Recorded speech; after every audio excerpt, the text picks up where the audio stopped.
Hello students, welcome to the part 2 lecture of the PY questions on the real analysis. Today we will discuss all those questions from the year June 2011 to 2023 with the help of the shortcut tweaks. You can simply follow my YouTube channel Dr. Harish Garg and WhatsApp group scan and join my here. What you will be found on my YouTube channel, there is a playlist of the CSR UGC net where you can find the PY question of the linear algebra from the year 11 to 23, PY question of the partial differential equation. This is the part 1 of this real analysis where we have discussed all those December year's papers. Similarly, you can find the PY questions on the Markov chain, you can find the PY questions on the integral equation, linear algebra and many more as well in this video up to the calculus of variation. We will see in this case, we will discuss about the June 2011. We have covered the 70 plus questions, and after that we will cover the part C of this 12 years lectures.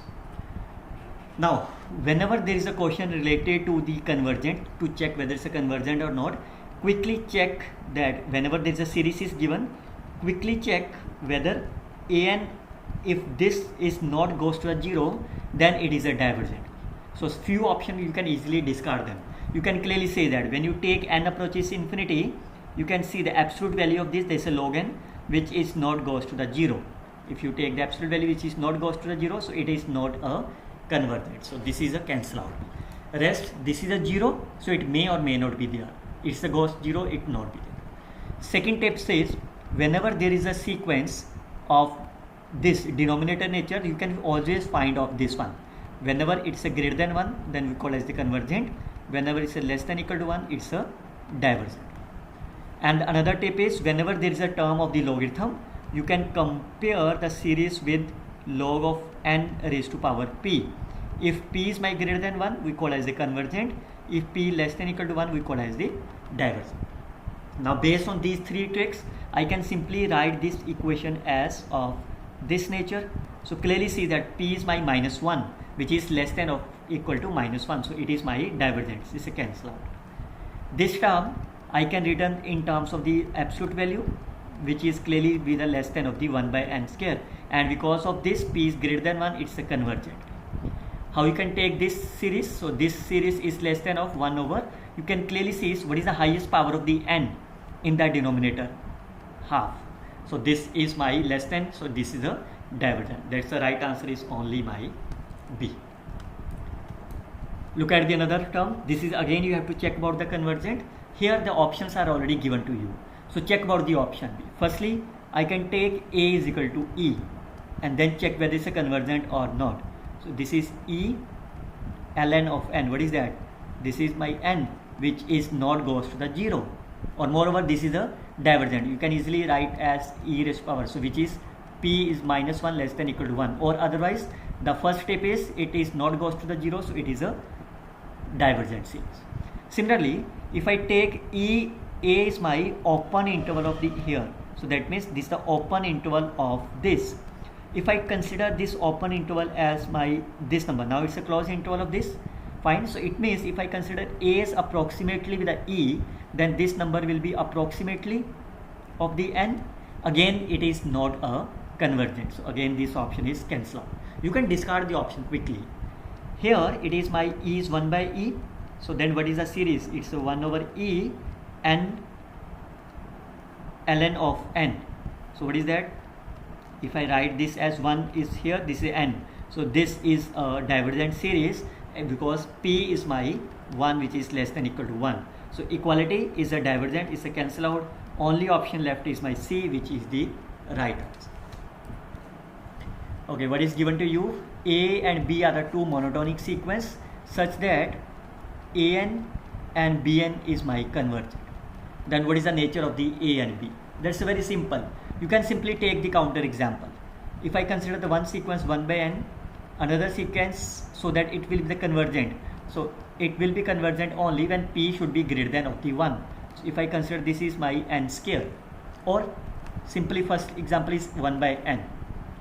Fine. So clearly see that product will be 1 by n square, which is my convergent, but both are my divergent series. So first one is a cancel out. Second option also cancel out. At least one of them is a convergent, but this is a counter example where both are divergent but still product is convergent. Now third and fourth options are about the sequences. So you can consider about the one sequence which is a bounded, both are bounded or at least one of them. Think about any of the unbounded sequence, and can you find another sequence so that the series will be convergent? If I consider this is n cube, so what is the product of them? Again it's n square, which is a convergent. This is my bounded, lies between minus 0 to 1, but this is my unbounded. So he said both are bounded is a wrong option. At least one of them is a bounded is the correct option of this problem. Okay, what is given to you? Xn is my convergent sequence, Yn is my bounded sequence. Fine. Then the sum of them is a convergent. So we all know bounded does not imply the convergent, while convergent implies the bounded. What is the meaning of that? What is the meaning of that? If you consider this is a bounded, it means Xn is also bounded, Yn is also bounded. So sum of them is also be a bounded height. But you can see here the first option is Xn plus Yn is convergent, but Yn may be convergent or may not be a convergent. So it means the sum may or may not be convergent. No bounded subsequence. We all know every sequence has its itself own subsequence. So these are examples same for here. So these are the cancel. Right answer is only B. Okay, look at this one. Which of the following series is not convergent? So what is the condition of the A and B? So most of the time the student will think about, you can find this case and then find the condition, but there is no need. Look about the option. A is less than, so you can think about any of the number A. If I say A is my 0, what is my series? Series is my 0. So the first tips you can remember that a constant sequence is divergent always except 0. Means if you have the constant series like say 1, constant series 3, it is at the divergent, but once it's a 0, then it is a convergent always. So this is a simple tips for you can remember. So whenever A is 0, this series will be 0, so it is a convergent, but we need a divergent. This is a cancel out. A is 1, B is my greater than 0, greater than 1, so I can simply take B is my 2, C is the any number which is real line, so I can C as a 0. What is my series? A is my 1, B is my 2, C is 0 is a 1. So clearly see that this is a convergent by using the P test, but we need a divergent series. It's a cancel out. A is 1. What is the B? You can take any number close interval 0 1. I can say B is equal to 0. C is any number which is less than 1. I can take C also as a 0. What is that series? A is 1, B is 0, C is 0, so that is a 1. So as I told you, every constant series is a divergent except 0, and this is a non-zero. So this is my divergent series. So this is the right option. Look at here. B is greater than equal to 0, I can say B is 0. C is greater than 0, I can say C is equal to 1. So what is that? This is minus 1 raised to power n. B is 0, 1. So this is my log of En, which is a convergent by Leibniz test. What is the Leibniz test is? Whatever the series is there, you have to prove it's a decreasing sequence and goes to the 0. So clearly say that 1 over this is my decreasing and goes to the 0 as n approaches infinity. So the right answer is only my C is the correct answer. Okay, which of the following series is convergent? Again, you can see this is the alternating series. So by Leibniz test, 1 by root n is my decreasing and goes to the 0. So therefore this is a convergent. It's a correct statement. We need more than one correct option. Is absolute convergent. So we can think about here, this is my absolute. So we can think about what is the highest power of the n in the denominator is 1, which is my divergent by using the P test. But he said it's a convergent, it's a cancel out. How you can open them? I can open this bracket, root n. This is minus 1 raised to power n of this, and of log of n over n raised to power 3 by 2, n raised to power 3 by 2, n raised to power 3 by 2. Now what is that? This is nothing but n raised to power half. This is n. This is 3 by 2 minus 1 by 2. So it's n, only n. It is n, and this is log of n over n raised to power 3 by 2. Now clearly sees that this is my convergent by the Leibniz test, but this is my divergent by the p-test. When one of the series is divergent, the whole series will be divergent. So it's a convergent, it's a cancel out. Look at the last option. Again, I can open this summation. So it is a root n over this. This is a n, and this is 1 over n raised to power 3 by 2, which is a convergent by the p-test. By the Leibniz test, this is also be the convergent. Sum of the two convergent is a convergent. Right answer is A and D. Okay, look at the another. Again, this is by using the Leibniz test. This is the convergent because 1 by n is my decreasing and goes to the 0. So does not converge, cancel out. 1 by n, this is a divergent series by the p-test. So this is also cancel out. Look at this. Here you can't think about like of this. This is highest power of the n is square. You can't think about that. Why? Because it's a double summation. So firstly you can open them. I can take m is 1 and then I can vary from 1 to infinity. So it is 1 over 2 square, 1 over 3 square, 1 over 4 square, and then so on. And then I can take m is equal to 2 and n is 1 to infinity. It will be 1 over 3 square, 1 over 4 square, and so on. Next, when I consider m is 3, it starts from 1 by 4 square and then so on. How you write that? It's a 1 over 2 square, it's a 2 over 3 square, it's a 3 times 4 square, and then so on. How you write in terms of series? N plus 12. So clearly now you can see there is a single summation. Then you can take as of this. What is the highest power of the n in the numerator?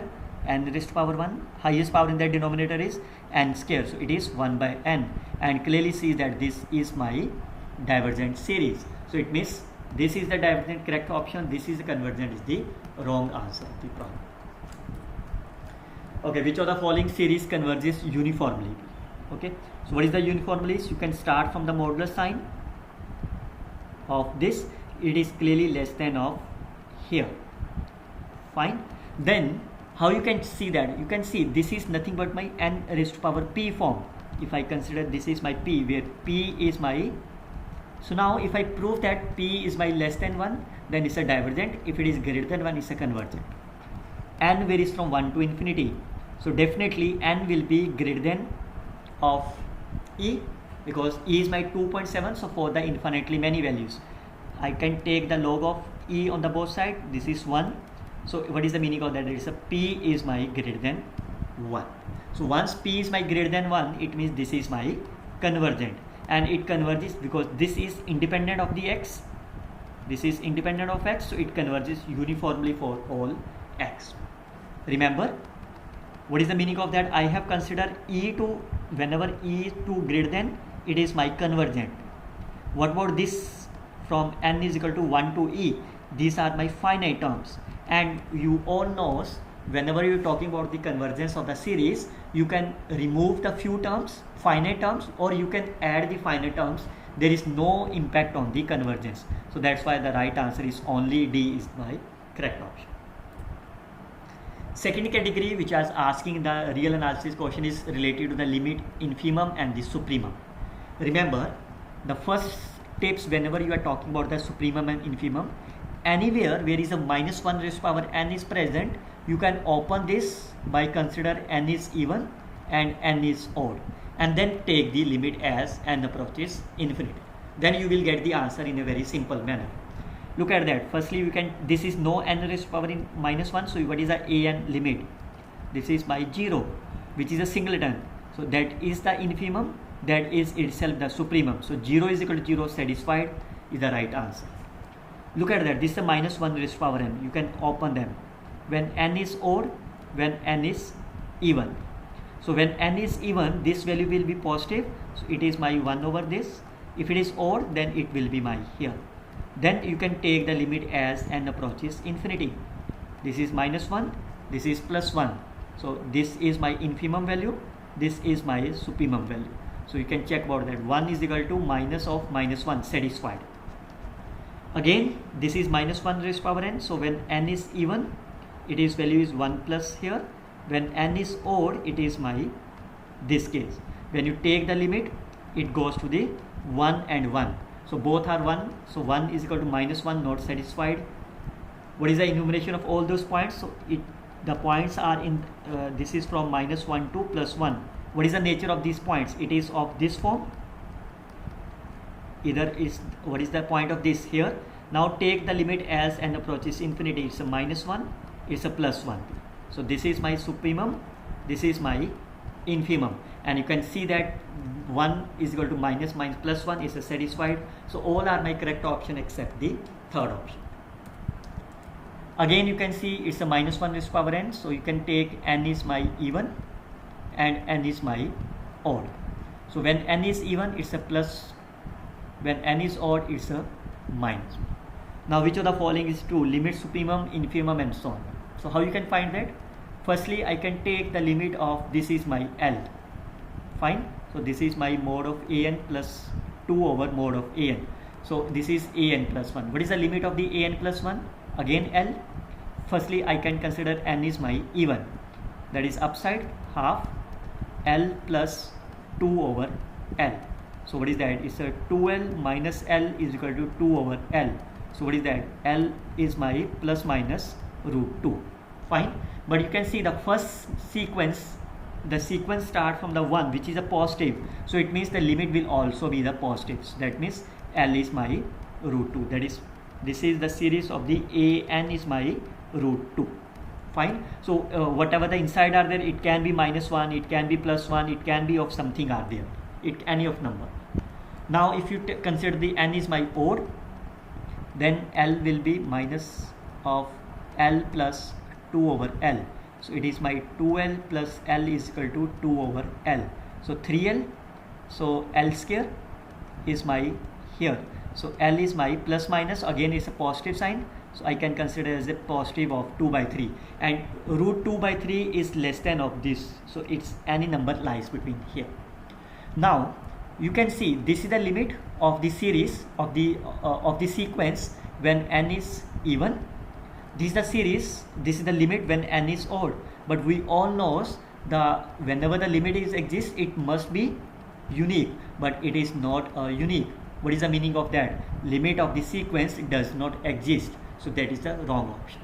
Once the limit of this an does not exist, so supremum of the an again does not exist. What is that?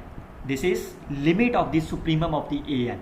So this is my limit supremum of the an, that is my a √2. What is the infimum is? If the -1 exists, but definitely minus infinity does not exist, so that's the right answer of this problem. So only the right option is my A is the correct answer. Again you can see it's a -1 raised to power n, so we can take n is even. When n is even, it is my this form. When n is odd, it is my of this form. Fine. Now you can take the limit as n approaches infinity. So what is that? This is nothing but e. This is e minus 1. Fine. So this is my greater than, so it is my supremum. This is my infimum. So you can see supremum is e, infimum is here. Rest options are cancelled. Remember, if you don't remember how you can solve that, so I can give you one important tips.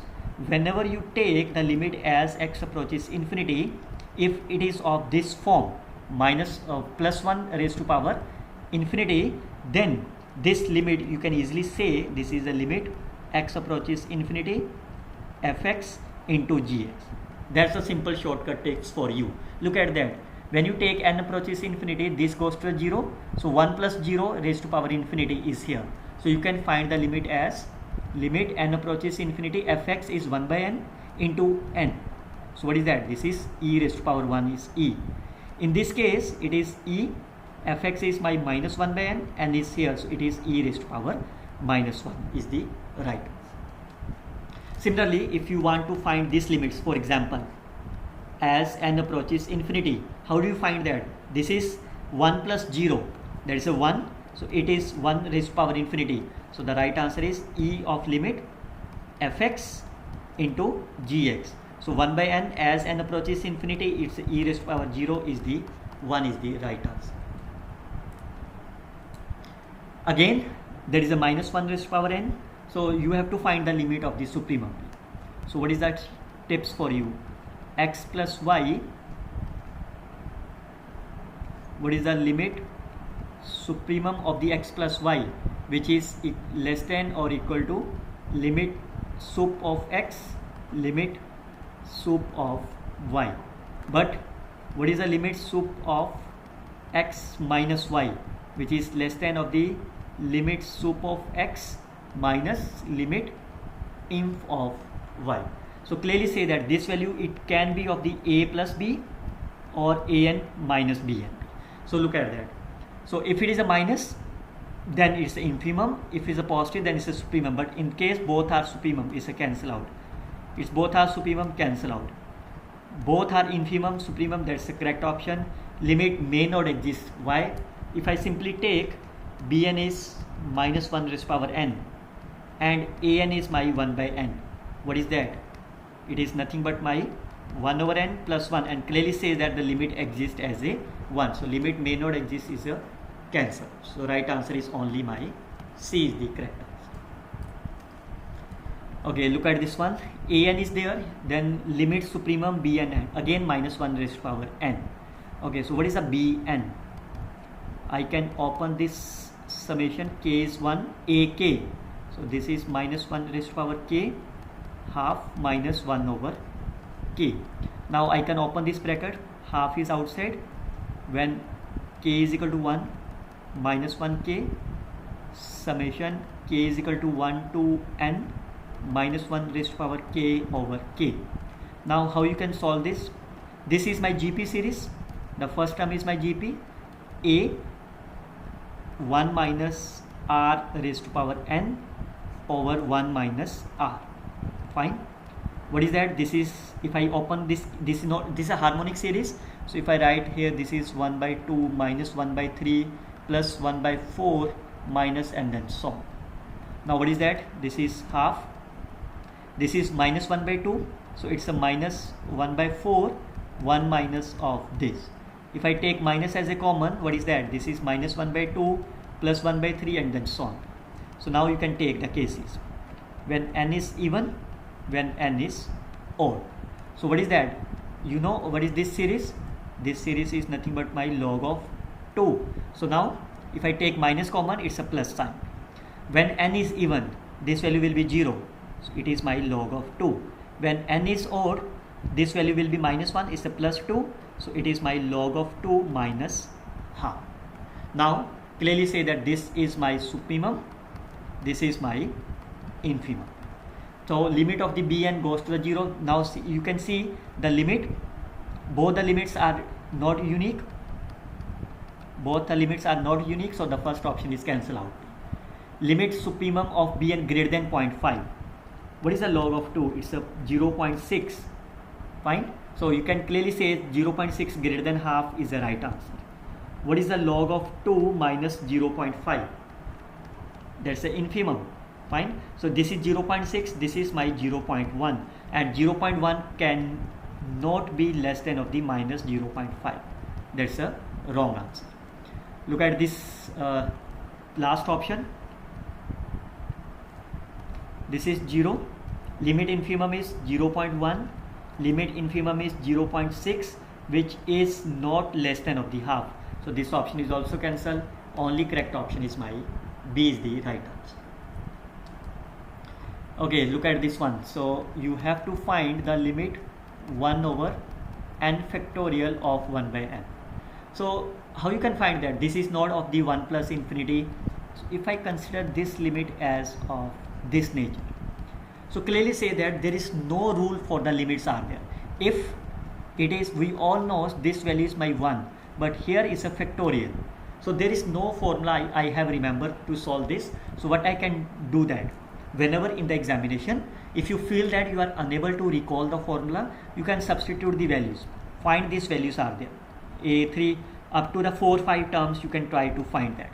A1 1, A2 1 over 2 root 2, A3 1 over 6 raised to power 1 by 3, A4 1 over 24 raised to power 1 by 4, 1 over 20 raised to power 1 by 5, and so on.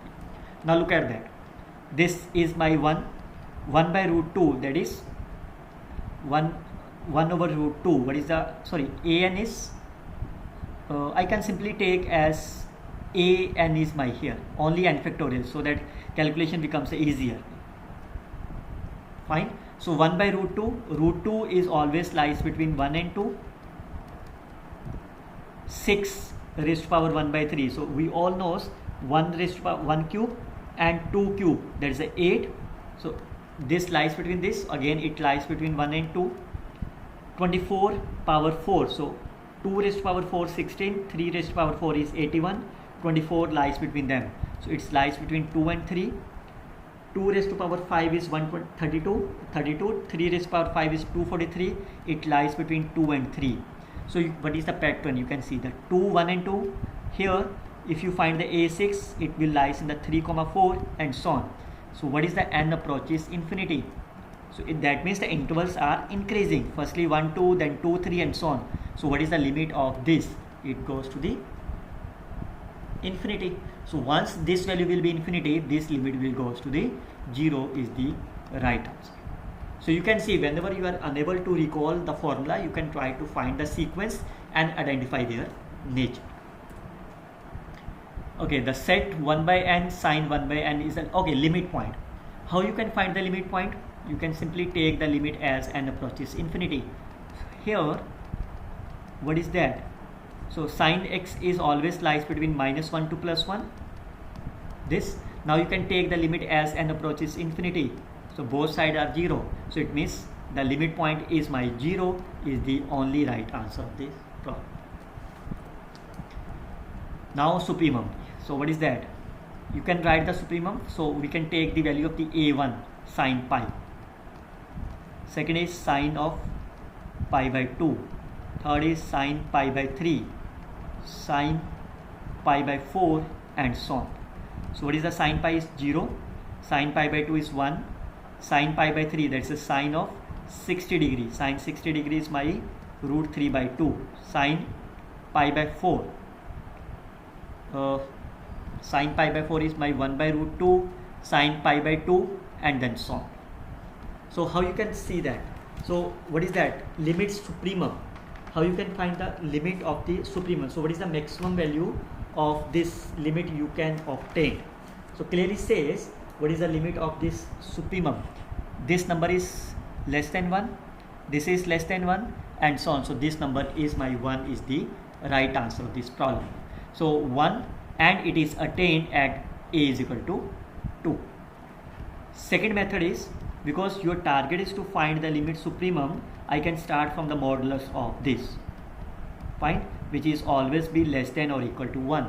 Can you obtain the value, because this is the maximum value, so this is my supremum. Can you obtain as a 1? Yes, when n is equal to 2, this value will be 1. So you can write directly as a shortcut tricks for here. Again, there is a limit point where m and n are my natural number. What is that? If I fix the value of the m and vary the value of the n like of this, what will be my set? Plus 1 plus 1 by 2, 1 over m plus 1 by 3, comma and so on. These are my solutions of this.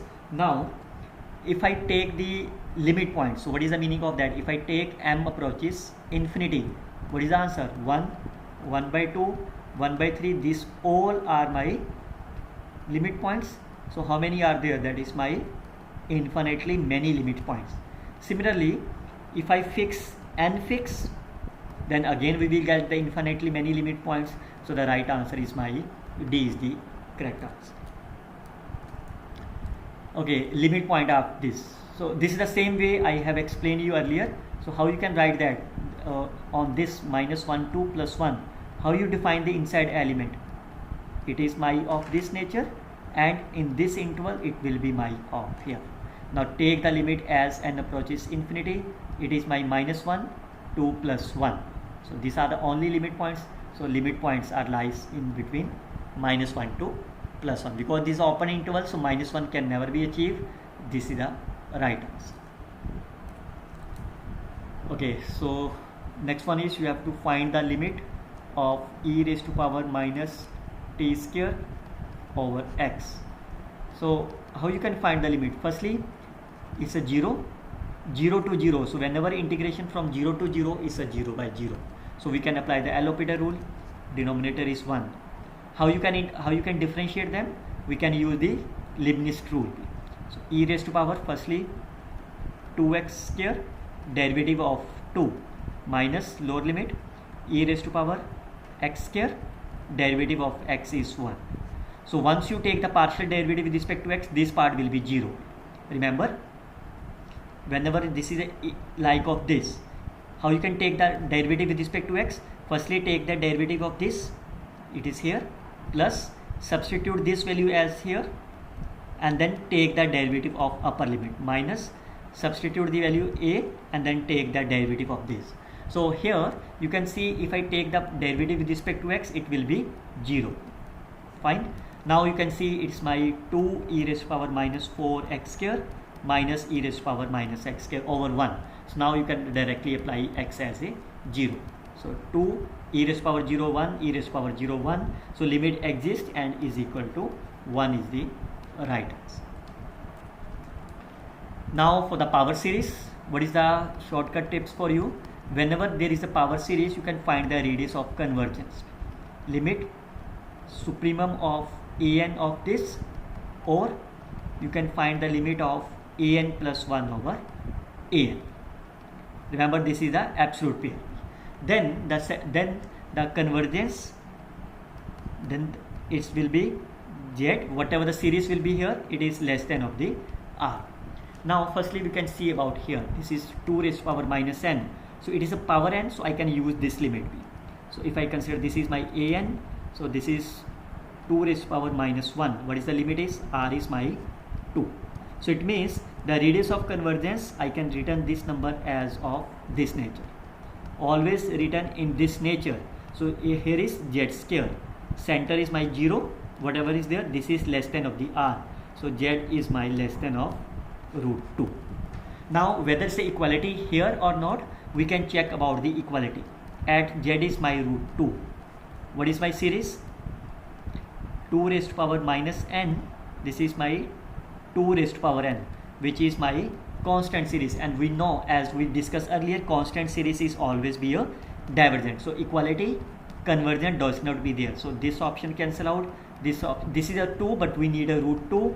Both option cancel. The only left option is my D is the right answer. The number, this is my rational or irrational. What is the value of this? This is my minus 1. We can written as a cos pi plus iota sin pi. So what is that? It will be my minus of root 2. What is that? Is it rational? No. Is it transitional? No. Is it imaginary? No. Is it irrational? That's the right answer of this problem as a C. A polynomial of the odd degree. What is the degree of the polynomial? It is not given. So think about any of the odd degree polynomial like x plus 1. With real must have, what? How many roots are there? 1 root. If I consider x cube plus 1, how many roots are there? There is a 1 root and the other 2 are my complex roots. Fine. So remember, whenever there is a odd degree polynomial, always 1 root is real. Always 1 root is a real. So at least 1 root is a real is the correct option of this problem. Again, this is a power series, radius of convergence. So we can apply here. So this is my an. If you compare this series by here, an is my this case. So here this is not in the power of the n. So I can apply this as limit an plus 1 over an. So what is that? This is ln of n plus 1 over here. So when you take as n approaches infinity, this is infinity by infinity. So we can apply the L'Hopital rule, limit n approaches infinity, 1 over n plus 1 of this. So clearly say that it will be n over n plus 1 and it goes to the 1 as n approaches infinity. So the answer is 1 over 1. So the radius of convergence is my 1 is the right answer. And if they're talking about the convergence, so you can write this number as, what is that? This is x, center is 0, less than of 1. Whether equality will be there or not, so we can check at x is equal to 1. What is my series? log of n, and the nth term is not goes to the 0, so this is the divergence. So the radius of convergence is my here, and this is my interval of convergence. Again, this is the radius of convergence. What is my an? If you compare, this is my p of n. What is the pn? P of x is a polynomial of degree greater than equal to 2. P of x is a polynomial of degree greater than equal to 2. So I can simply take a polynomial of degree 2. That's very simple because equality is there. So think about any of the polynomial of degree 2. This is my degree. So what is the simplest form? I can simply take x square is my degree. So what is the p of n? N square. Then how you can find the limit? This is an plus 1 over an. So what is that? This is n plus 1 whole square over n square, which is goes to the 1. So what is the radius of convergence is 1 over 1 is the right answer. So it depends upon the d cancel out, it is a right answer. Otherwise, the second method is you can also apply the radius of convergence as limit an of 1 by n.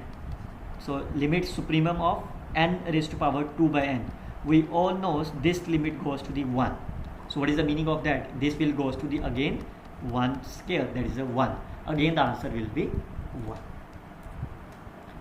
Okay, the power series converges this and this. Okay, so firstly we will check about only this and here. Only we will later on for all x. So firstly we will check about the x is equal to 1. Fine. So firstly we will check whether equality will be here or not. What is that? X is equal to 1. So the series will be 2 plus minus 1 raised to power n, 3 raised to power n of here. Fine. Now how you can check about that? So this is the power series. So I consider this as an. Find the radius of convergence. Limit supremum this power n. So this is my here. Now again it is a minus 1 raised to power n. So when n is even, it will be my 2 plus 1 over 3n. When n is odd, it will be 1 over 3n. So that means this is when n is even and it is 1 by this as a odd. Fine.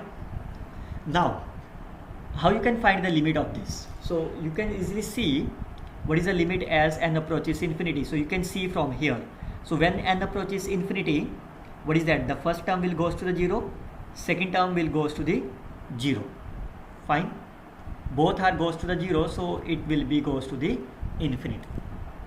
But what is the nature of this series, whether it's a convergent or divergent? Now how you can see that whether it's a convergent or divergent? So I think there is a mistake. I have written the power n complete. So I have written it's wrong. So it means I need to redo that. So this is 2 plus minus 1 raised to power n of n and of this. So I can written here. So when n is even, this is 3 raised to power n over 3 raised to power n, that is a 1. When n is my odd, it is my 1 raised to power 1 is here and this. Then what is the limit of this an of 1 by n? This is my an of 1. Now there is no we can't find that because there is no of this. So this is limit of this is 1, this is my 1 by 3, and we need a supremum. Supremum is my 1. Fine. But you can see here the limit does not exist because it's not a unique. Limit is not a unique. Fine. So once it's not a unique, it means it is not a convergent. So it means at x equal to 1 the series is not convergent. So it means this option is cancelled out. Radius of convergence, this is my radius of convergence. So radius of convergence we found as a 1. So it means the series is my x, center is 0, is strictly less than 1. What is the meaning of that? This is my convergent series is the right answer of this problem. Now look at this one. So as n approaches infinity, you can see this is 1 minus 0 raised to power infinity. This is this form. So what is the answer of this? E raised to power limit fx into gx. So what is my fx in this case? Limit fx is my minus 1 over n square and gx is my n. So what is that? This is 1 by n. So as n approaches infinity, e raised to power 1 is the right answer of the problem. Okay, which of the following is or are correct? So I can write the first term as log of 1 plus, I can written like here. So what is that? When n approaches infinity, this goes to the 0. So it is 1 raised to power infinity form.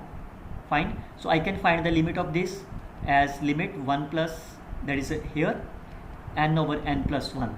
So when you take as n approaches infinity, this value will be 1. So it's e raised to power 1 is e. Now after that is a log. What is the log of e? Is a 1. So first answer is a correct one. Same, I can written this part as of this nature.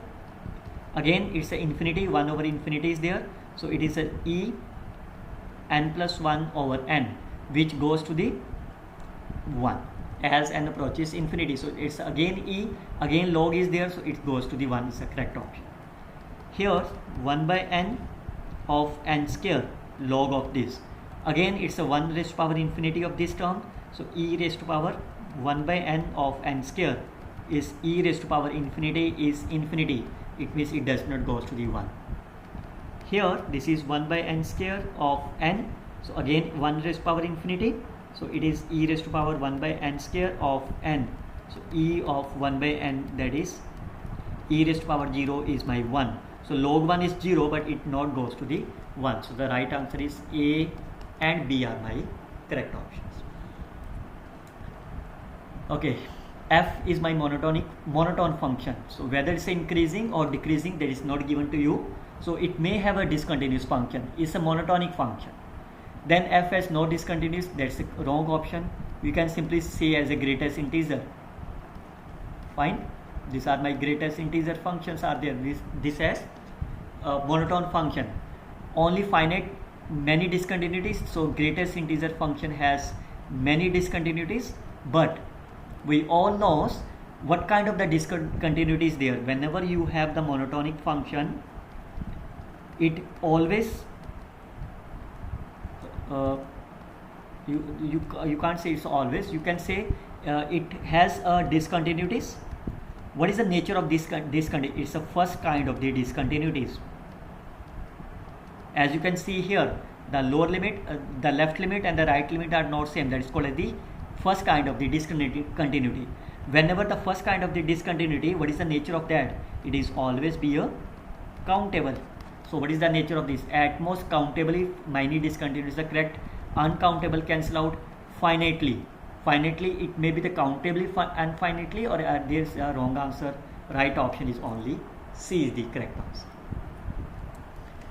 Okay, look at that.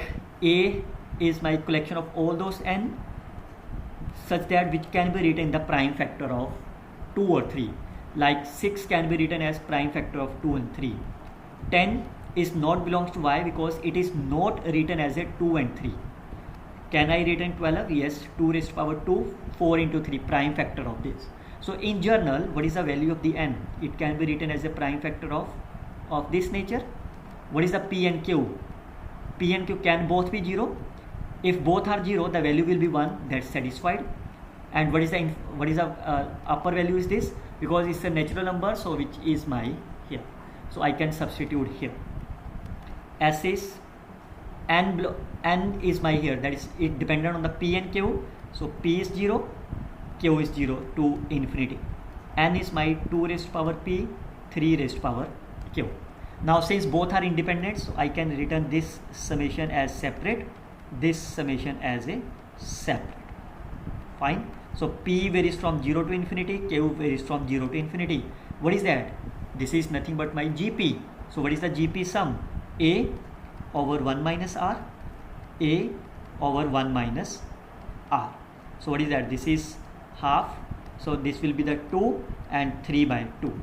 So the s will be my 3 is the right answer. This is cancel out. Is a divergent, S is a finite, that's a wrong option because it has infinitely many value. S is a divergent series, that's a wrong because this is a GP series. So GP series is a convergent when R is less than 1, and you can see 1 by 2 is a less than 1, 1 by 3 less than 1 is a convergent. So the right answer is only C. Okay, look at this one, that's a limit R there. Okay, so if you look about this series, that's a limit of A1, A2 and up to the an over n. You can see these are the same series R. This is the nth term. What is that limit? Which is nothing but my limit of the an by using Cauchy first theorem of the limits. Fine. So what is the an in this case? An is my this. So what is the limit as n approaches infinity? 1. So it means this is also goes to the 1 is the right answer. Okay, look at this next question. For alpha is a greater than 0, define this series are there. You can see the option are also dependent on the alpha, but alpha is not given to you. So you can choose alpha maybe 0. What will happen if alpha is 0? This answer will be 1. This answer is 1. This answer is 1. We didn't get a unique answer. So you can't choose as alpha 0. Choose alpha is 1. What will be the answer is 1 over 2, 1 over 2, 1 over 3. Again you can see there is not a unique answer. So we can't choose alpha as a 1. That's a shortcut tricks for you. Then I can try for alpha is equal to 2. So it is a 1 over 4 plus 5, 1 over 3 is a 4 plus 3 7. Now you can see the unique answers are there. So I can choose alpha as a 2, 3 square up to n square over n cube. Fine. Now you can take as a limit n approaches infinite. That's very simple. The numerator part will be my here divided by 6 n cube, and clearly say that 1 square will be cancelled. I can take as a separate 2 plus 1 by n over 6. So what is the answer of this? 2 by 6, that is a 1 over 3. 1 over 3 belongs to this. That is, this is the right answer of this problem. You can take one counter example of the alpha, that is more than enough for the solution. Okay, now this is the question related to the uniform continuity. What is that? Whenever there is a sequence of the function, remember, whenever there is a sequence of the function, you always check about the piecewise continuous, because you can see that uniform convergence continues. How you can find the piecewise continuous? That is limit n approaches infinity fn x. So before that I give you firstly tips. We all know uniform convergence implies piecewise continuous. Fine. So what is the opposite of this?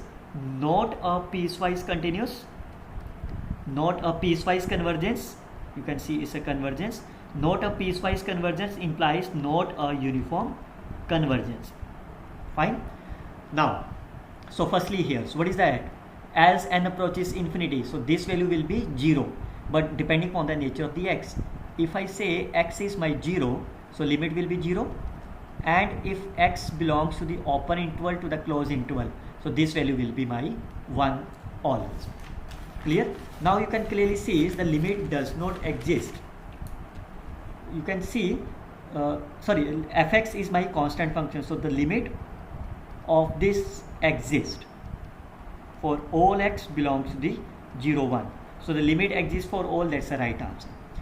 Whether the limit exists is a continuous function, you can see what is that limit x approaches 0 minus is a 0. Okay, what is the limit at x approaches 0 plus 1?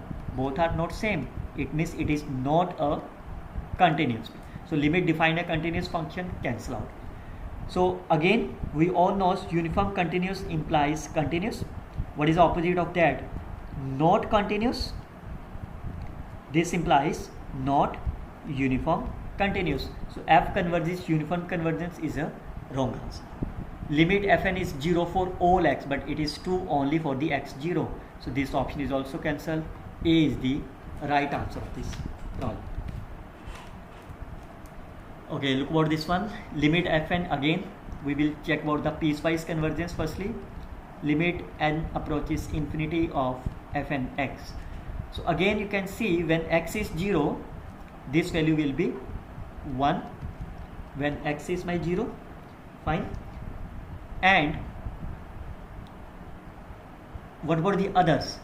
When x belongs to the open interval of this, so x will be 1 by as, what will the nature of this? When x will be 0, and whenever x belongs to the 0 of 1, that's a complete, it is my 0. From this case, when it's 1 by n, so when n approaches infinity, x will be my 1 by n nature. So n will be cancelled out. 1 minus 1 is a 0. It's a complete R. So what is the meaning of that? limit exists. Fine, but it define a continuous function. You can see it is not a continuous function, so the first option is cancel out. Once it's not a continuous function, this implies it is not convergent to the uniformly. This option is also cancel out. Limit fn 0 for all x, but which is not true. Limit exists for all x. That's a right answer of this problem. So the right answer is my D.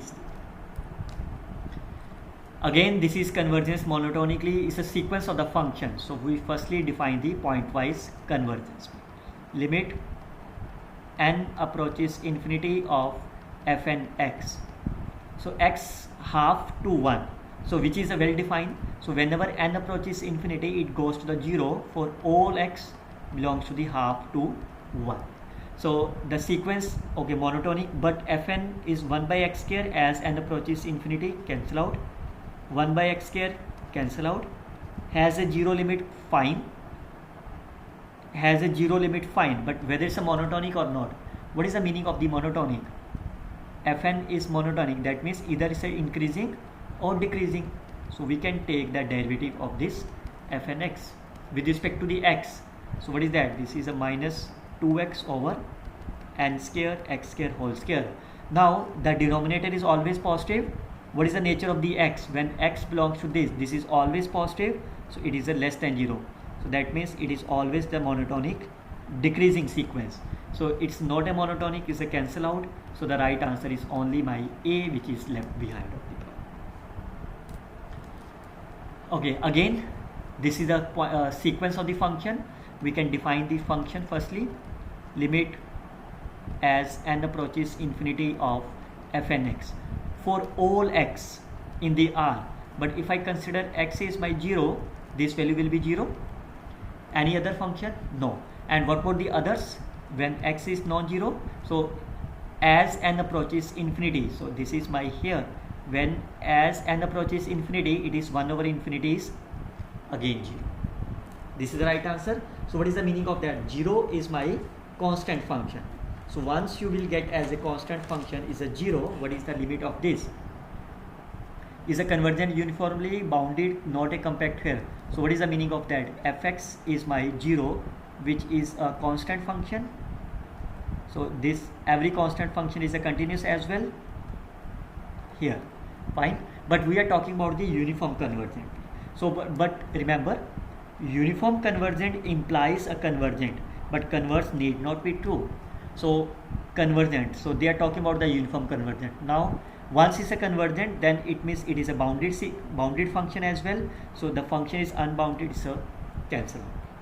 Fine. Now how you can check about that whether it is a uniform convergent or not? So whenever you want to check for the uniform convergent, you have to apply the MN test. What is the MN test is? You can start from here, supremum of all those values of the x such that fnx minus fx of the modulus value. If this value goes to the 0 as n approaches infinity, remember 0, then it is a uniform convergent, otherwise not.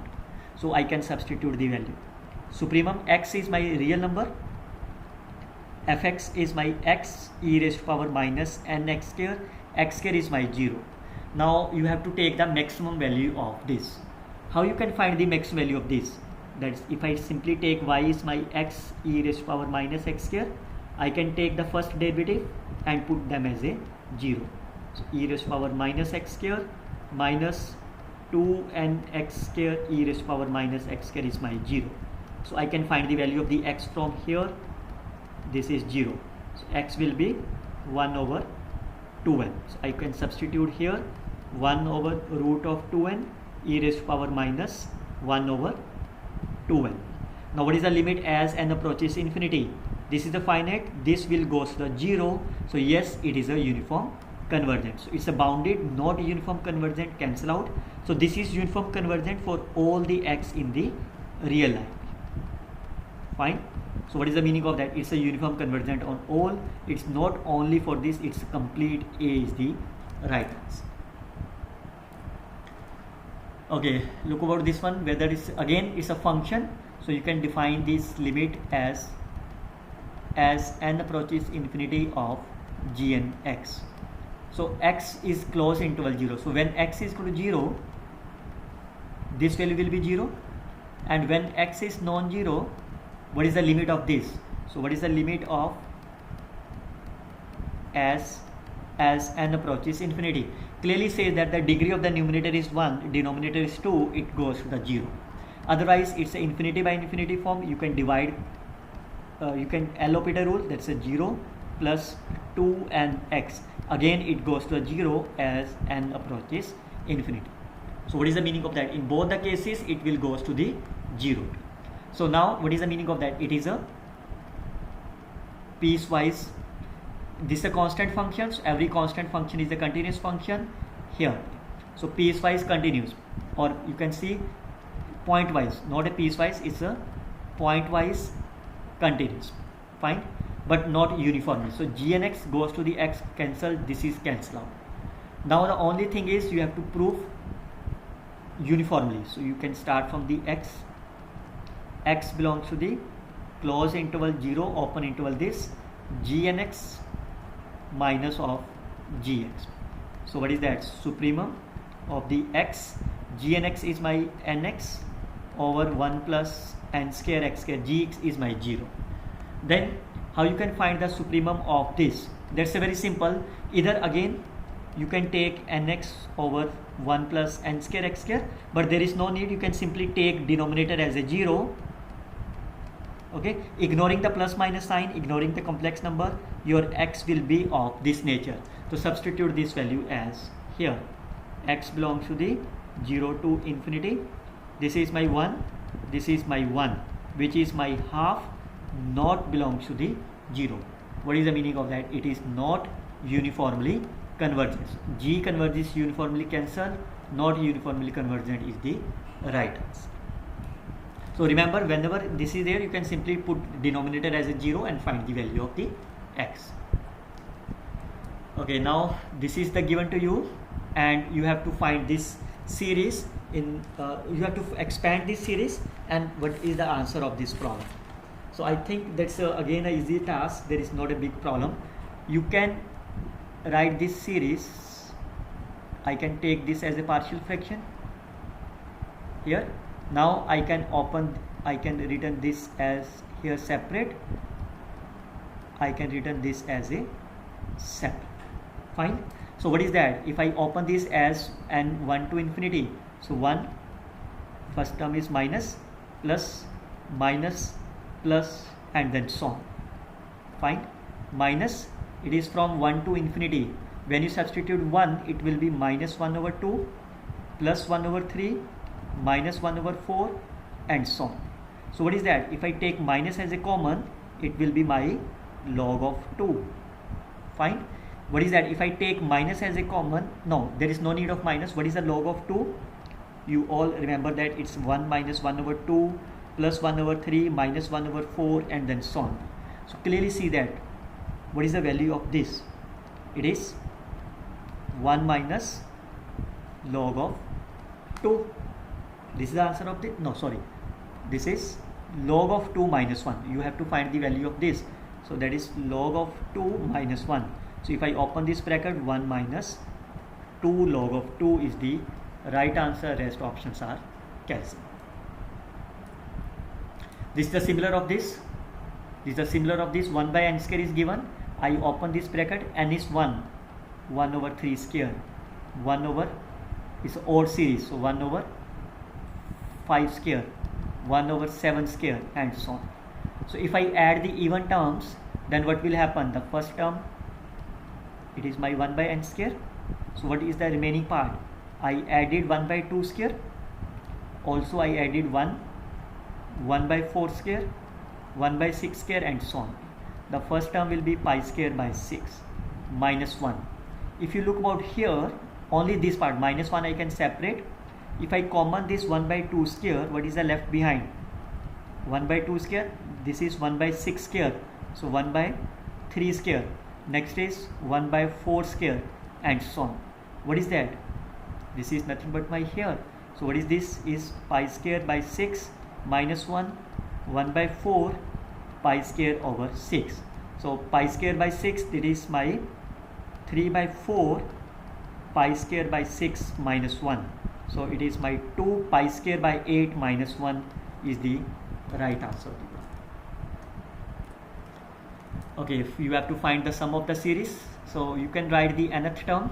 I can write this is 1 plus 2 up to n over n factorial. I can written this as n into n plus 1 over n factorial, like of this. Fine. So start from the 1 to infinity. Now n will be cancelled out. I can break them. N over n minus 1 factorial, 1 over n minus 1 factorial. Now how you can open this bracket? So there is n into n plus 1 by 2 also, so it is here and it is here. Now again you can think this n minus 1. So okay, do you remember any of the series which is working on this n minus 1 factorial? This is the exponential series. So we all know e raised to power x is x raised to power n over n factorial. N varies from 0 to infinity. So we can try to write in this form n minus 1. So I can written n minus 1, I can written 2 as outside, and I can 1 plus also 1 I can written as, I can 1 by 2 as outside. So plus 1 is means 2 over n minus 1 factorial. Fine. Now what is that? This is n minus 2 factorial plus what is that? This is 2 is outside. This is 1 over n minus 1 factorial. From 1 to infinity, it's from 2 to infinity. So what is that? If I say, if I start from the 2, it's a 0 factorial. It's match them. So this value will be x. What is the x is? 1. So it is e raised to power 1. It is again n varies from 1. So 1 minus 1 0 factorial start from here. So it's a 2. Its value is e. So right answer is 3e. And it's a 1 by 2 is outside. Answer is 3e by 2 is the right answer. So remember the n into n plus 1 by 2 is the right formula. Okay, now again what is the shortcut tips for you in this case? F is a polynomial of the form a0 plus a1x plus a2x square, where these three numbers are my real number, such that a2 is my non-zero. This is only condition given to you. Is there any condition given on this? No. This is in the real line. So that for our calculation easier, I can easily take a0 and a1 as a 0 and a2 as a 1. That's a simple calculation. I can do that. So my f of x is my simply x square. Now we can calculate the e1. This is my x square. F of minus 1 is a plus 1. This is plus 1. So this is my 2 over 3 minus of 2. What is my e2? This is my minus 1 over 3. Sorry, 6. It's a 6. 2 over 3 is 6 minus 4. Minus 4 over 3. Now e2 x square dx half 1 plus 0 plus 1. So again it's a 2 by 3 minus 1. It's a minus 1 over 3. So you can see I can take the modulus value. E1 is my 4 over 3. Modulus of E2 is my 1 over 3. Clearly says that 4 times E2 is nothing but my E1. So that's the right answer is my C. You can see very, very simple. You can think about the options and discard them. These are similar example are here. Again, AI's are in the real numbers. A2 is my non-zero. So I can simply take A2 is my 1, A0 and A1 is my 0 for the calculation easier. So f of x is my simply x square. Then we can find the E1 1 to 0 x square dx minus half. So instead of the f, this is my p, so I consider as a p. What is a p0? 0 square. 1 0 1 is here. So this is my 1 by 3 minus 1 by 2. So answer is minus 1 by 6. What is my E2? 0 to this x square minus p of 1 by 4. So it is a 1 by 3 minus 1 by 4 is 1 by 12. So what is that? What is the modulus of this is 1 by 6. Modulus of E2 is 1 by this. So what is the meaning of that? E2 is twice of E1. So if I say it's a double of this, it is not correct. Both are same, not correct. If you divide them, what is that? E2 divided by E1. So it is 1 over 12, it's a 1 over 2. So what is the meaning of that? This number is less than 1. So E2 is less than of E1. So E2 is less than of E1. That is the first option is the right answer of this problem. Okay, look at this another one. The difference of this will be less than 0, greater than 0, and so on. How you can solve such kind of the series? Again, this is a log 2. Remember, log 2 is 1 minus here. Fine. Now, how you can simplify that? This is 1 over 2 raised to power n up to the 100. Can you write this series in terms of here? I can expand the logarithm series. 1 plus x. You know what is the series is? This is x minus x square over 2 factorial, x cube over 3 factorial, x4 over 4 factorial, and so on. Fine. So what is the value of the x I can take on so that it becomes my 2? So I can take as, if I prove that it's a half, again it's a log of 2. So how you can take as x will be my half, then it will be 3. If I take x is minus half, that's fine. So if I take x is minus half, it is my here. Fine. So this is my minus half. It is my 1 by 4 into 2 factorial. It is minus 1 by 8, 6 minus 1 by 2 raised to power 4 into 4 factorial, and so on. Fine. So it is my minus log of 2. I can take minus common from this side, it will be cancelled out. So 1 by 2, I can written this term as in this form, 2 raised to power n, that is a 2, plus I can written as 16, 3 into 2 raised to power 4, and so. Fine.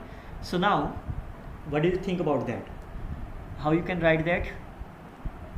Log of 2, so I can written this series as n varies from 1 to infinity, 1 over n 2 raised to power n. You can see when n is 1, it is my 2. When n is 2, 2, 4 here, and so on.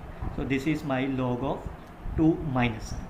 So I need 100. So I can take up to 100 here, minus 101 to infinity separate.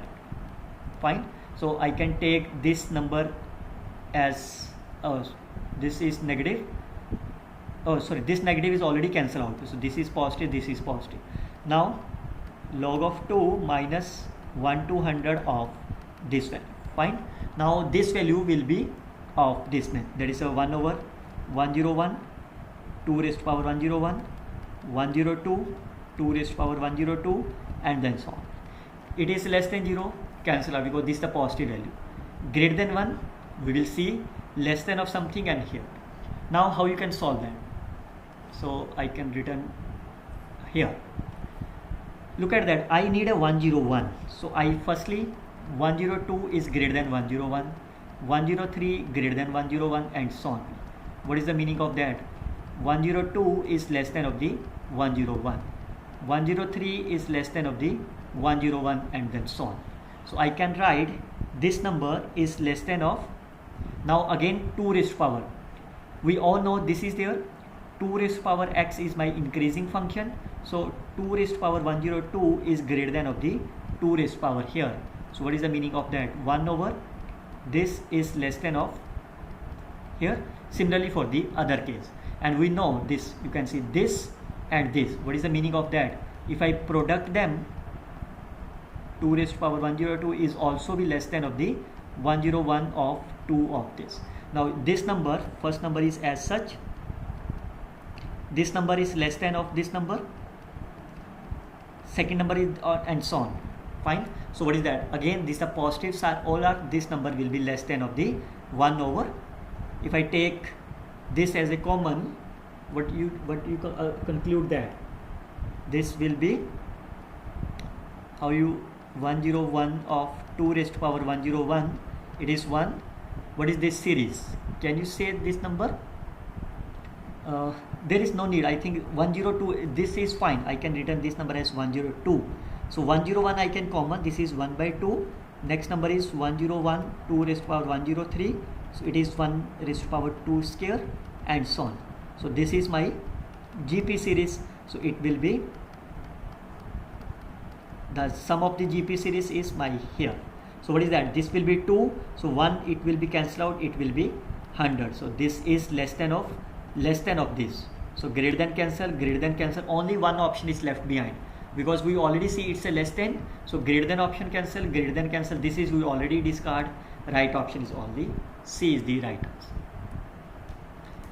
Okay, which of the following series is my compact? What is the meaning of the compact is? We have to prove this is my closed and we have to prove this is my bounded. Okay, the first case. So this is the Rn. I can simply take n is my 2. The first one is x1, x2 such that x1 is less than 1, x2 is my less than 1. x1 is less than 1. Here, mode of this. So this is my here. x2, this is my fine. So clearly see that this is bounded. Fine. This is bounded. Fine. Is it closed? No. Why? If you take any of the point here, if you take as a neighborhood, this contains a certain point which is does not belongs to this set. So it is not a clause. It means it is not a compact. Look at the second option. If I consider the 2 point, then x1 plus x2 will be 0. So what is the meaning of that? Y plus x is 0. This is a line of this, and clearly see that this is my unbounded, because it is there is no bounded are there. So this, it is unbounded, so it is not here. x1 greater than equal to 0, x2 greater than equal to 0. That's my first quadrant. So clearly say that this is unbounded. So once it's unbounded, it is not there. So only left is my here. What is that? It is x1 will be here, equality. x2 will be 4. So what is the meaning of that? It's a 1 to 2 and 1 to 4. So this is the portion equality include. So every limit point is there. So this is my closed as well as bounded is the right answer. Okay, for each n greater than n, Cn is my open disk, center is my n comma 0, radius is my n. What is the meaning is? C1 is center is 1 comma 0, radius is 1. C2 is 2 comma 0, radius is 2. So let's draw on this. C1 center 1 comma 0, radius 1. So it passes to the origin. This is my first circle. Center 2, this is my 2 because the radius is 1. So it is my 4 here. So it again passes through here, this value. Fine. C3, center is my 3 comma 0, radius is my 3. So this is my center, radius up to the 6. So this will be like of this. Fine. And so on. So what is the union? Union of them will be complete here. So what is the domain of the x and y for the union? So clearly say that it lies only in the first quadrant and the fourth quadrant. So what is the domain of the first and fourth? X must be greater than 0, y positive and negative, y is in the real line. That's the answer of this. So here is a restricted cancel. This is the right answer is the fourth option which satisfied this problem. Why it's a greater than 0? Because its center is equality nothing method, nothing problem. So the fourth option is the correct option. Okay, which of the following is the uncountable? I already explained the many times. Look at the first option. How you can check that? We target is to find the value of the x. So what is the value of the x? X is e raised to power p by q. From where p and q belongs? P and q belongs to the n, and n is my countable. So once n is my uncountable. Fine. And we need a p by q. For every two elements belongs to the natural number, p by q belongs to my rational numbers. And what is the q? Q is always be a countable. So once this is a countable, this number is also be a countable. But what we need a uncountable. The first option is cancel out. Similarly for here, this is a p by q. P and q are n, p, q belongs to q, this is a countable, so log of this is a countable, this is a cancel out. Again from here, I can written as a cos inverse of P by Q. This again belongs to the Q, which is a countable. Cos inverse is a countable. This is a cancel out. So right answer is here. So because there is no P and Q, only N, and N is my uncountable. So this is a uncountable right answer. Okay, which of the following statement is correct? This is there. So if you think about N is 1, what is the first option is? Root 2 minus root 1 is greater than of the 1. So 1.4 minus 1, 0.4 is not 1. But he said except for the possible finitely many N. How many finitely many N? If you consider 2, it may satisfy. If you consider 3, it may not satisfy, then solve. So because of this finitely many, you can't solve by the counter example. So how you can solve that? That's very simple. I can simply multiply them. If I cross multiply them, it will be N plus 1. This is N greater than 1. So I can little bit simple calculation are there. It is greater than. Now you can scaling on the both side. N plus 1, 1 plus N square plus of 2N. So what is that? It's a N square. N square will be cancelled out. So it's a N 1 plus 2N. Is it possible? You can see 0 is, because N is my natural number. So this statement can never be true. So this means this option is cancelled out. Look at the second option. It's a less than sign. So instead of this greater than, it's a less than. So it means 0 is less than of the 1 plus N. It is always correct. Look about this one. So how you can, there is no cross multiply, you can rationalize them. If I rationalize them, it will be my here.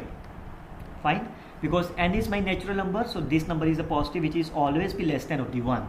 So which is a greater than 1, cancel out, greater than 2, cancel out. So right answer is only B is the right answer.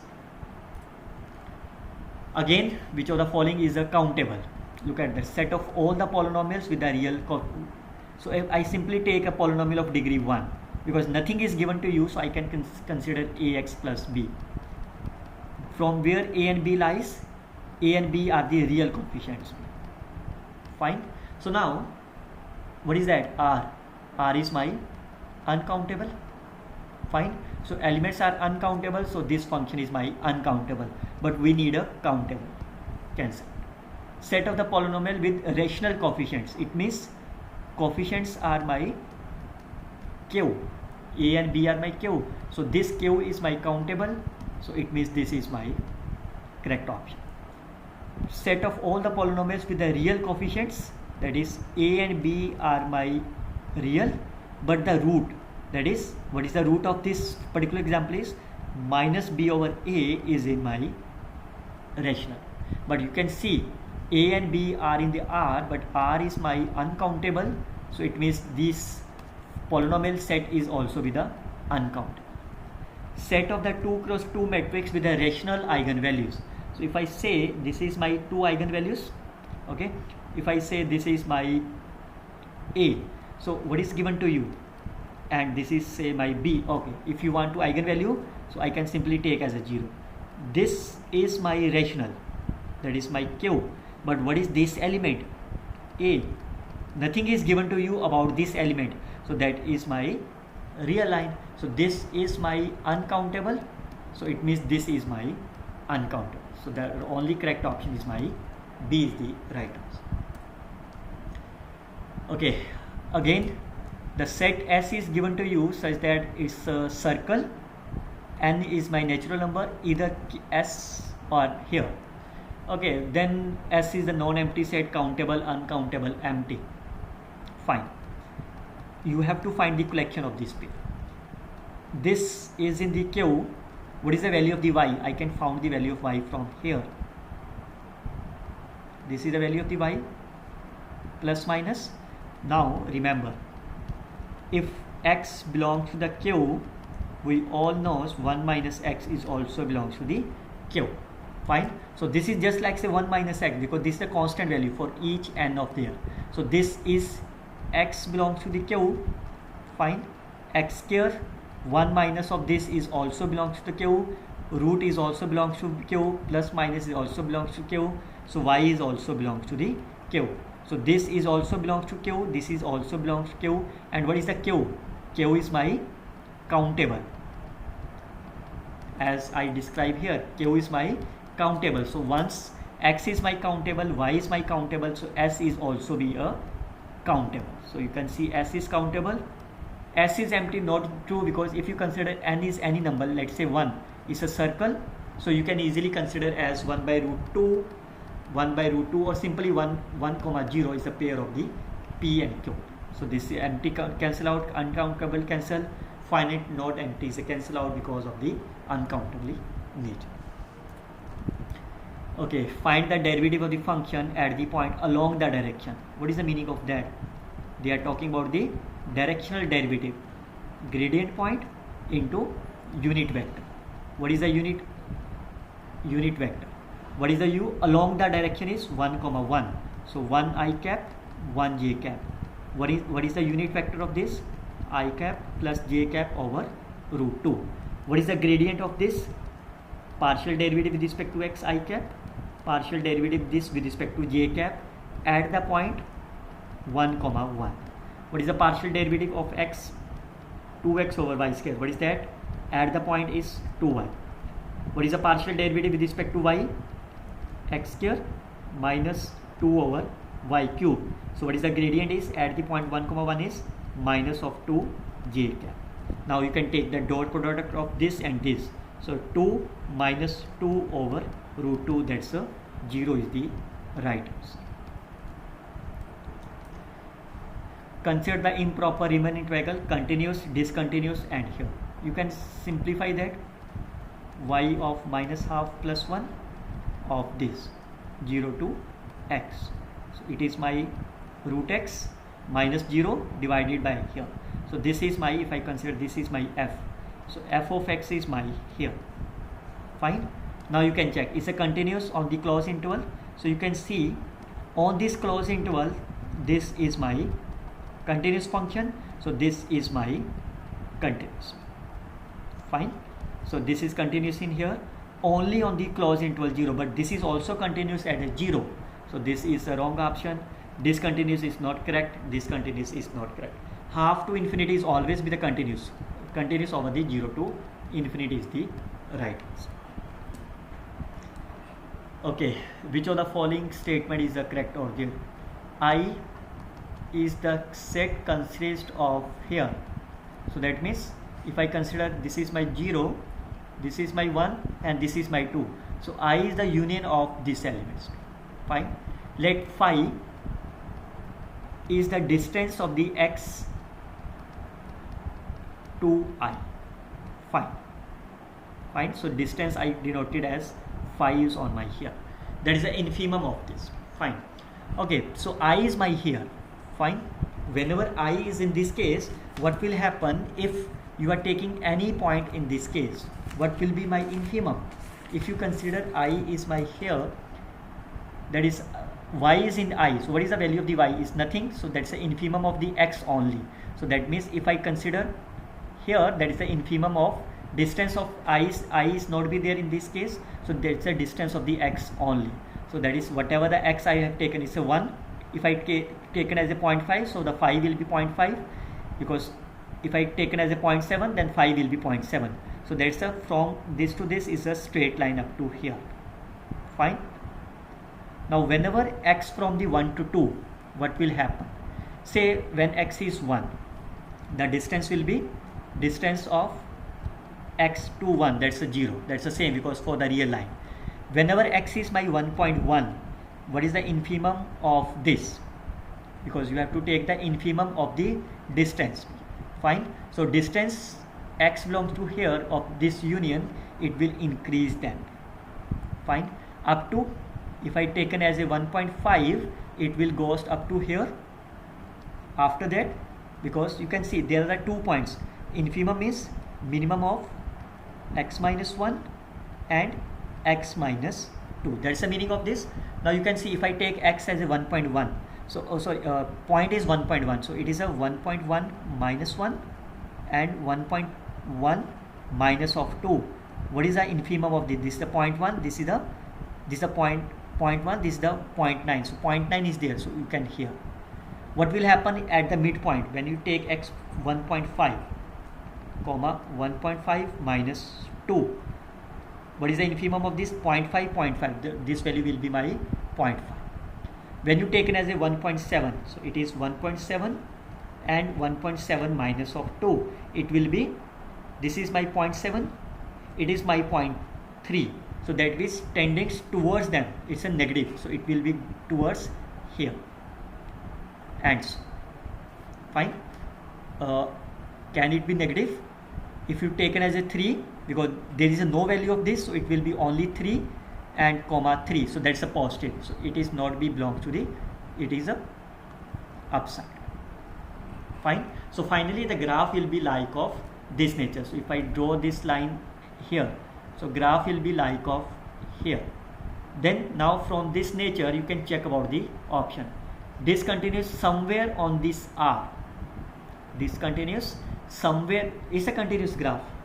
This is a continuous, so it's a cancel out. Continuous on R, correct statement, but not differentiable only at x equal to 1. So this function is not differentiable at 1, 0, this value is my 1.5, and 2. The function is not differentiable at this point. So this is cancelled, but not differentiable only at 1 and 2 cancel. 1, 3 and 1.5 is the right answer at this point. You can see I have to apply this definition as minimum of y belongs to the I, that is x minus 1 and x minus 2. Now take the pairs and check about this. This is when y belongs to the I. Otherwise, or you can write in more general form if you want to learn it more. If y belongs to the I, it will be minimum of x minus 1 comma x minus 2. If y does not belong to the I, then it is a minimum of only x minus 0. Outside that's a 0. Fine. So what is the minimum of this is itself x. That means it's a straight line. It's a straight line. And after that you can see if it is lies here or this. This is the graph. So the right answer is my D is the correct option. Okay, which of the following function is differentiable at x is 0? We all know mod x is not differentiable at x is equal to 0. Fine. So we can firstly break the function. When x is positive, when x is less than 0. When x is positive, it will be a1x, a2x square, a3x cubed. Otherwise it is minus a1x. Still this number will be a positive, a2x square minus a3x cubed. Now you have to find the derivative. The first part is 0 plus a1 plus 2a2x plus 3a3x square. 0 minus a1 plus 2a2x minus 3a3x square. When x is greater than 0, when x is less than 0 and greater than or equal to 0. Fine. What is the definition of the differentiable is when you take the limit as x approaches 0 minus of f dash. When you take the limit as x approaches 0 positive of f dash, both must be same. Now you can check the limit. When you take x approaches 0, this will be 0, this will be 0, this will be 0, this will be 0. So what is that? It is a1. It must be same as that of minus a1. What is the meaning of that? 2 times a1 is 0. So it is differentiable only at x equal to 0 if this condition hold. So only this is the right answer. Rest options are cancelled. Okay, look at this function. So continuous and here. Check about the continuity. We have to take the limit firstly. What is the 0 minus of this function? That is a 1. What is the 0 positive of this function? It is also 1. Fine. And what is the f of 0 is 1. So it means function is my continuous. Fine. Function is not continuous, cancel. Once the function is continuous, we always know it is a bounded as well. So f is not bounded, cancel. Check about the differentiable. So how you check the differentiable? This is limit x approaches 0, f of x, f of 0 over x. So what is the limit? X approaches 0. So sin x over x, this is value is 1, so I can take the LCM over x square. So it's a 0 by 0 form. So it's a cos x minus 1 over 2x. Again 0 by 0 form, minus sin x over 2. Now it goes to the minus half. Fine. So limit existence. So it means this is a differentiable function. So not differentiable cancel out. Is a differentiable is the right answer of the problem. So this is the wrong answer. So make sure students, I already explained this same question in my previous lecture, which I wrongly solved this problem. So that's why this is the correction. You may note that this function is the differentiable. Every differentiable function is continuous as well, but this condition is not satisfied. So right answer is C. I think in my previous video I have made this as a correct option, but that's a wrong calculation mark. Okay, a polynomial of the odd degree with real coefficients. What is the odd degree? You can simply take x plus 1. I think that already I covered that. If you consider as odd polynomial is here, so every odd polynomial must have one real root. Must have at least one real root. If you have like of this, so clearly say that the roots are 1 omega's cube here. Sorry, if I take this, then it will be here minus 1. This 2 are the complex number, 1 is the real. If you take x cube minus 1, then the roots are 1, 1 and 1. All are real roots are. So but you can see at least one of them is the right answer of this problem. Okay, consider the following set. Which of the following statement is correct? Compact. So as I already told you, what is the meaning of the compact is, you have to prove a closeness and you have to prove is a bounded. So first case, what is that? This is the ellipse. Depending upon the nature of the A and B, whether this nature or this nature. Fine. So they are talking equality. So what is the meaning of the equality? They are only consider the boundary points. So what is that? This is a bounded.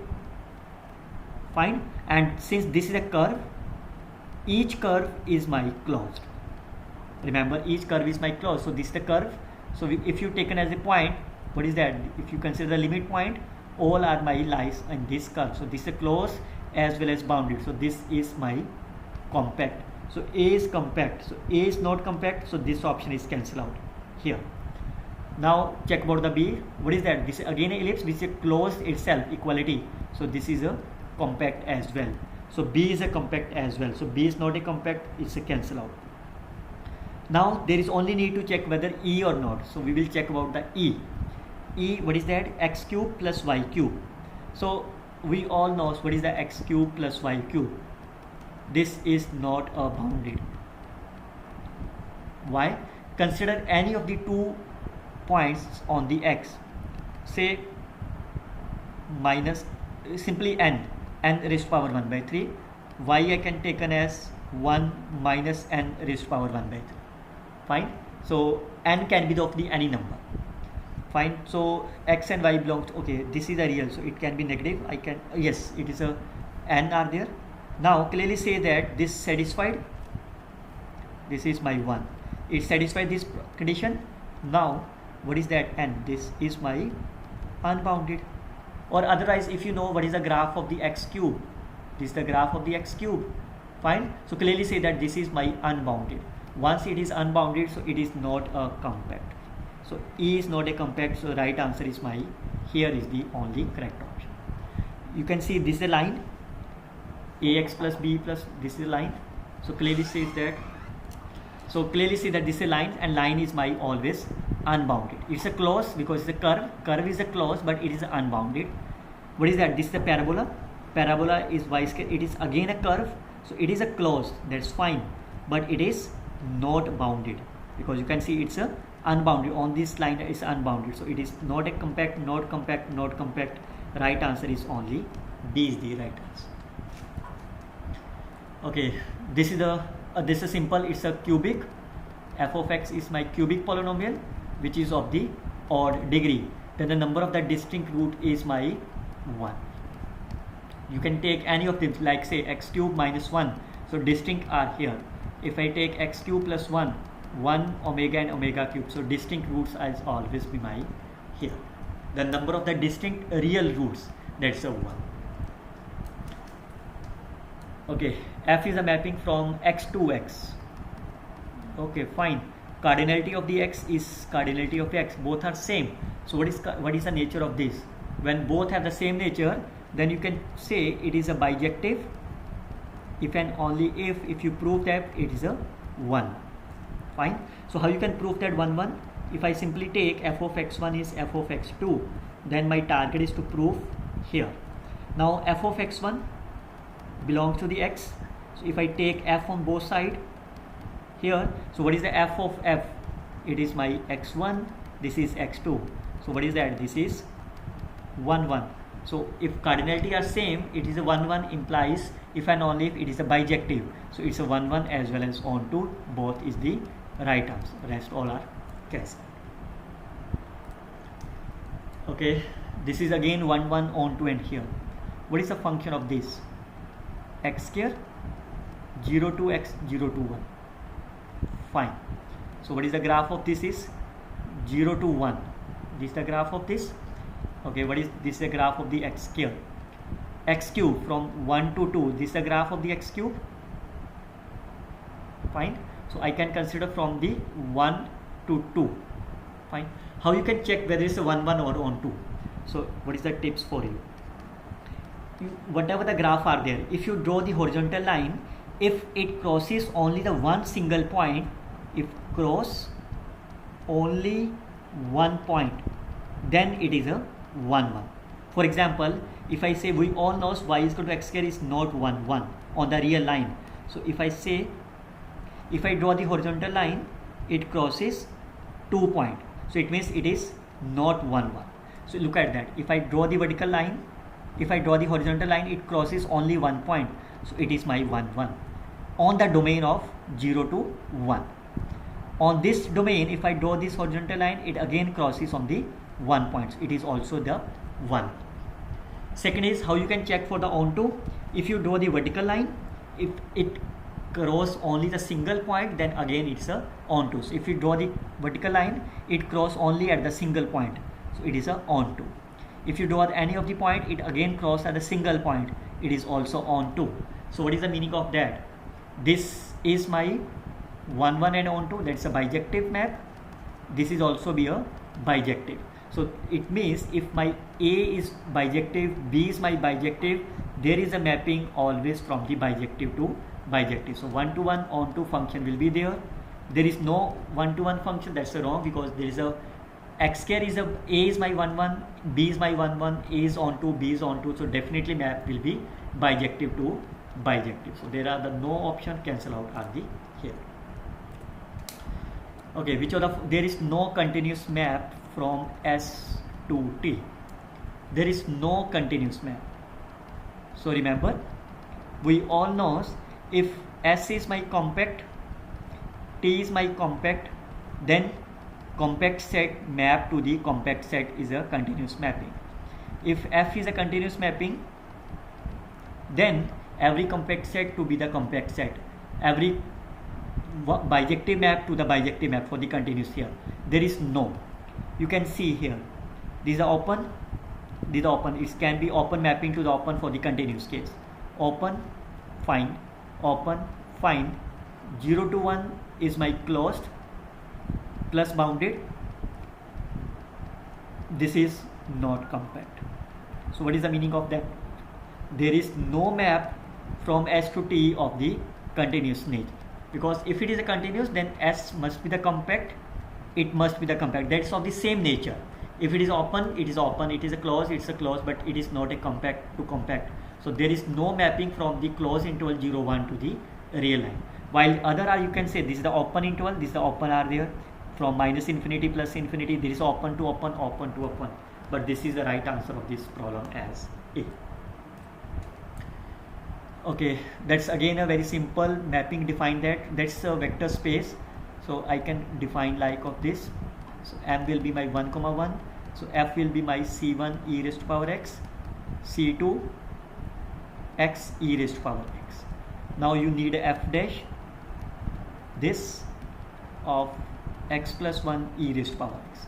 So what is the mapping of the T of F? f dash of 0. What is the f of 0? C1 plus C2. What is the f of 0? So this is a 0, so this is my C1. Now if you define the mapping corresponding to this, what is that? The first vector is C1 C2, C1 C2. Second vector is 1 comma 0. This is the mapping you can define like this way easily. Now this is my AX. How you can check whether it's a 1 1 or on 2? So if you prove that determinant of A is non-zero, what is the meaning of that? It is 1 1. Clearly say that the determinant of this matrix is my -1 non-zero. So it means this mapping of the T is my 1 1. So neither 1 1 cancel out, not 1 1 cancel out. How you can check for the onto? So that's very simple. If I consider any of the image, say A comma B, any of the image, any of the point from the R square, such that T of F is my AB. What is that? C1 plus C2 is my A, C1 is my B. So from here you can easily see B is my C1, A is my C2, sorry, B is equal to C1. No, I need to find the C1, C2. C1 is my here, C2 will be my A minus B. So if I substitute here, what will happen? So this is C1 is B e raised to power x, A minus B x e raised to power x. So clearly says for each pair of, for all the pair of the A comma B in the R square, we can find the value of the F. That means this is also the onto. So 1 1 and onto is the correct answer of this problem.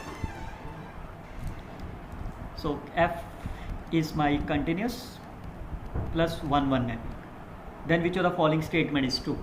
So you have to provide the counter example. Think any of the function which is continuous and 1 1 which is not onto. Here. So if you consider any of the function like here, you can see this is a continuous, this is 1 1 from the R to R. But is it a onto? It's not a onto. Why? Because f of x can never be 0. So it means it is not a onto. Can you think about a function whose value will be 1? If I consider the same example here, clearly says f of x can never be 1 because this number can never be 0, so this number can never be 1. How you can check it's unbounded? Can you think about the function like of here over the real line? So clearly says e raised to power x is a bounded? No. Whenever x minus infinity to here, what is the e raised to power x? This is 0, it's infinity. If I add 1 on the both side, this is my here. If I take a reciprocal of this, it will be 0 to 1. It's a bounded sequence, but it is a unbounded. And we know this is a continuous as well as 1 1 both. So the right answer is only B is my correct answer. Okay, look at the last question here. So which is, let me check. Yes, this is the last question, which is related to the inner product space. Which of the following statements are true? P of xy is 0 if and only if. So when it will be 0? So clearly says P of xy is 0. This means mod of x is 0 or mod of y 0, depending whether x is 0 or non-zero. What is that? This is x 0 or y 0. So that means both are 0. It's a correct statement. P of x comma y is greater than or equal to 0 for all xy. So there is a restriction only on the x. I can assume either x is 0 or non-zero. If x is non-zero, it means mod of x is my greater than 0. And if x is 0, then mod of y is my greater than 0. So clearly say that P of x comma y is greater than or equal to 0 in both the cases, because mod of x is always greater than 0. Look at this case again. Either alpha x is a non-zero or alpha x is a 0. When alpha x is a non-zero, then P of x, this value will be my mod of this, that can be written as alpha of this. And when alpha x is a 0, we can written this number as alpha y. So that means of this nature. So clearly say that this is nothing but, I can written this as of this nature, x, y, when x is a non-zero and 0. So that's a correct statement. Look at the last case. What will happen if I here? So x1 plus x2 is either non-zero or this will be 0. So if this will be non-zero, what is the meaning of that? This is the function of the pxy, and this is means y1 plus y2. Can it be less than of this? But here you can see this doesn't mean that it is mod of x or mod of y, because if I simply take y1 is my 1, y2 is my minus of 2 or minus 1, or x1 is 1, x2 is my minus 1. So clearly say that this condition is not less than of mod x plus is not always less than of this case. So it means this case is cancel out. Right options are A, B and C are the correct answers. So you can see that that's very simple, because if I say, if let's say both are 0, so it means 1 and minus 1, fine. So the left hand side is my mod 1, this of here. What is the right hand side is x1 is my minus 1, that's a non-zero, so it is my this. And you can provide the many examples such that this condition not be, because the right hand side is on the x, left hand side is on the y, which is not always correct. So these are wrong option. Right answers are A, B and C. So I hope you can learn the various tricks in here. We will see the next lecture on the part C, questions from the year this and this, again with the help of shortcut tricks. I hope you can simply like, share and comment my videos. Best of luck students. Thank you.